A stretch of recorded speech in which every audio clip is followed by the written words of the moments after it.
حضرت جنید بغدادی دجلہ کے کنارے جا نکلے اور آپ کے شاگرد بھی تھے آپ کے ساتھ، تو وہاں بہلول ملے۔ بہلول ایک مجذوب تھے، تو کہا کہ چلیے ان سے زیادہ بات کرتے ہیں۔ تو شاگردوں نے کہا یہ تو ایک دیوانہ شخص ہے اور آپ اس سے کیا ملیں گے، آپ اتنے پڑھے لکھے عالم اور اتنے بڑے فقیہ اور صوفی، اور ایک دیوانے شخص سے آپ ملیں گے؟ دنیا اس کو دیوانہ کہتی تھی، بہلول دیوانہ۔ لیکن سعدی بولے کہ سعدیہ نزدیک رائے عاشقاں، خلق مجنو نندو مجنو عاقل است، کا اصل تو عاقل یہ لوگ ہیں۔ تو خیر حضرت جنید بغدادی گئے اور بہلول کو سلام کیا، کہا کہ آپ کون ہیں؟ تو کہا میں جنید بغدادی ہوں۔ تو کہا کیا کرتے ہو؟ کہا کہ میں پڑھنے پڑھانے کی ذمہ داریوں میں لگا ہوں۔ تو آپ نے فرمایا کہ کھانے کے آداب جانتے ہو؟ تو کہا کہ ہاں، ہاتھ دھوئے جائیں، بسم اللہ شریف پڑھی جائے، چھوٹا لقمہ لیا جائے اور چبا چبا کے کھایا جائے، اور اس کے بعد الحمدللہ کہا جائے۔ تو بہلول کہنے لگا کہ میں تو آپ کو بہت بڑا عالم سمجھتا تھا، آپ تو کھانے کے ادب کو بھی نہیں جانتے۔ اور اپنا کپڑا اٹھایا، جھاڑا اور ایک جانب چل دیے۔ شاگردوں نے کہا ہم نے آپ کو کہا تھا کہ اس شخص کے پیچھے جانے کا کیا فائدہ، یہ تو دیوانہ شخص ہے۔ تو کہا نہیں میں اس کے پیچھے چلتا ہوں۔ پھر آپ اس کے پیچھے بھاگے۔ تو پھر بہلول نے پلٹ کے دیکھا، کہا کہ کون ہو؟ کہا کہ میں جنید ہوں، آپ کو ملنے آیا ہوں۔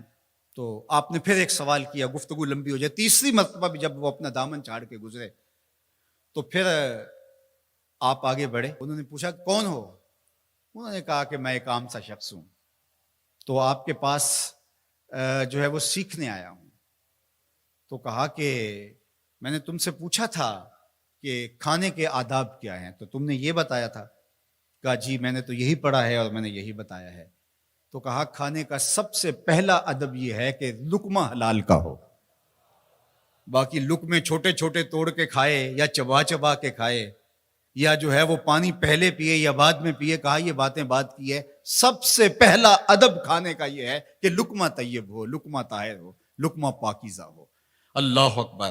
تو ہمارے رب نے ہمیں پاکیزہ رزق کھانے کی تلقین فرمائی ہے۔ تو اللہ کے محبوب علیہ السلام نے اس شخص کا ذکر کیا جو لمبا سفر کر کے آیا اور وہ کعبۃ اللہ کے سامنے کھڑا، وہ اللہ تعالیٰ جل شانہ کو پکارتا ہے اور کیا کہتا ہے؟ یا رب یا رب۔ اشعث اغبر، اس کے بال بکھرے ہوئے ہیں اور اس کا لباس پھٹا ہوا ہے، پراگندہ سی حالت ہے، اور اللہ کے گھر کے سامنے کھڑا ہے، لمبے لمبے ہاتھ کر کے دعا مانگ رہا ہے، یا رب اے میرے اللہ، اے میرے اللہ۔ لیکن فرمایا وَمَطْعَمُهُ حَرَامٌ وَمَشْرَبُهُ حَرَامٌ وَمَلْبَسُهُ حَرَامٌ وَغُذِّيَ بِالْحَرَامِ فَأَنَّىٰ يُسْتَجَابُ لِذَٰلِكَ۔ فرمایا کہ اس نے جو کھایا ہے وہ حرام کا ہے، اس نے جو پیا ہے وہ حرام کا ہے، اس نے جو لباس پہنا ہے وہ حرام کا ہے۔ فرمایا اس کو جو غذا دی گئی ہے وہ غذا حرام کے مال سے اسے حاصل ہوئی تھی۔ فرمایا فَأَنَّىٰ يُسْتَجَابُ لِذَٰلِكَ۔ فرمایا مجھے بتاؤ کہ اس کی دعائیں کیسے قبول ہوں گی؟ وہ کعبۃ اللہ کے پردے کو تھام کے کھڑا ہے، ملتزم سے لپٹ کے رو رہا ہے، وہ حتیم میں کھڑا ہے، وہ کعبہ کے اندر بھی چلا گیا، کعبہ کی چھت پہ سقف بیت اللہ پہ بھی کھڑا ہے، مطاف میں کھڑا ہے، وہ حجر اسود کے ساتھ لپٹ کے دعائیں مانگ رہا ہے، مقام ابراہیم کے پاس کھڑا ہو کے دعائیں مانگ رہا ہے۔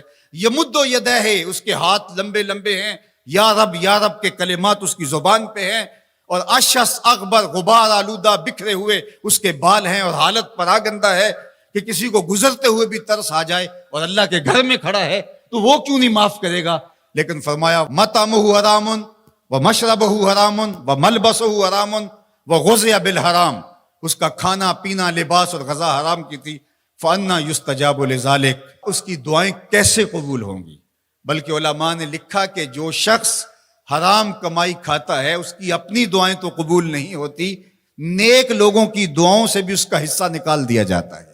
جب اللہ کے بندے اولیاء کاملین دعائیں مانگتے ہیں اور وہ پوری امت کے لیے، پوری قوم کے لیے مانگ رہے ہوتے ہیں، لیکن اس شخص کا حصہ نکال دیا جاتا ہے جس کا رزق پاکیزہ نہیں ہے۔ اس لیے رزق کی پاکیزگی یہ بہت اہم ہے۔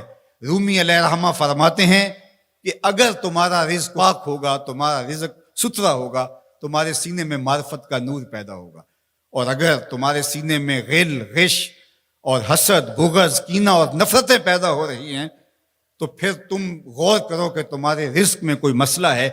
تم کھاتے ہو اس کے نتیجے کے اندر حسد پیدا ہو رہا ہے، بغض پیدا ہو رہا ہے، نفرت، سستی اور کاہلی اور عبادت سے دوری پیدا ہو رہی ہے۔